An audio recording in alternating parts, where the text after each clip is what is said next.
Opportunity for each and every one of us, not to feel powerless, but to feel purposeful in what we can do. We can wake up every morning and feel powerless, or we can feel purposeful. Let me tell you, when we take a look at these statistics, and Michael, you're a perfect example of this, most young kids choose to start using under the age of 15. Why is that meaningful? Because one of the things that we know is young kids who start to use before the age of 15 are 4 to 5 times more likely to experience problems later on in life with addiction. And you know why else that's scary? Because if we started to use and drink at, 21 is the drinking age. But if you really take a look at the statistics, young people and adults who start drinking or drinking, 25 and older, it can take 5 to 15 years to get in the later stages of addiction. Of course, that depends on what's in our own personal family. When we're talking about someone like the young age of Michael, who can be in the late stages of addiction, 5 to 15 months. That's why we have to be purposeful in our actions. We have to intervene early and often. We can't wait. And so when a young person wakes up in the morning and Mike doesn't see the young person who's in treatment, the likelihood of them going back out and using is nearly 90%. When we know that relapse, unfortunately, is part of the process for some young kids. Michael is fortunate that he comes from a family that was able to address this issue.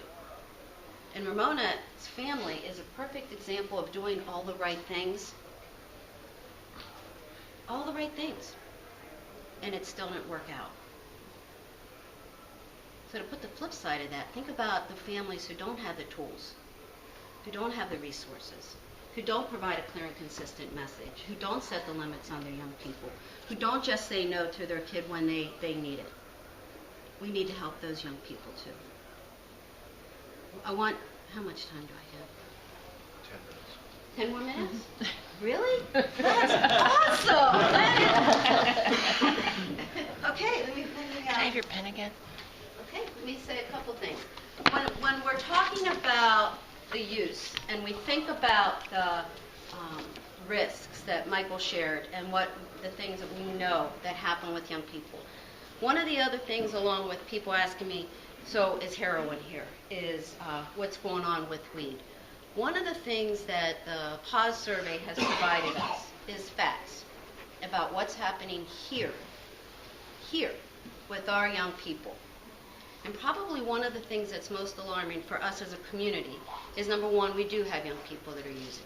Hundreds of kids are choosing to use. Hundreds of kids are choosing to use. Use what? I'm sorry? Use what? Are you talking heroin? I'm talking alcohol, I'm talking marijuana, I'm talking heroin, I'm talking prescription drugs. Prescription drugs of young people who perhaps go to your house and open up your closet when they're using the restroom and take a couple of your pills, and maybe you don't even know that they're missing. We have young people who are willing to, let me go back to this one slide. Whoops. You'll see that one in a minute. When you take using somebody else's prescription drugs to get high, we had 54 kids, seniors from 2011 that were using someone else's prescription drugs in order to get high. 54 precious young kids. 6% may not sound like a lot, but 54 kids, that's a lot of our kids right here. Let's make it real. Other risky behaviors and choices that I want to make sure that we talk about.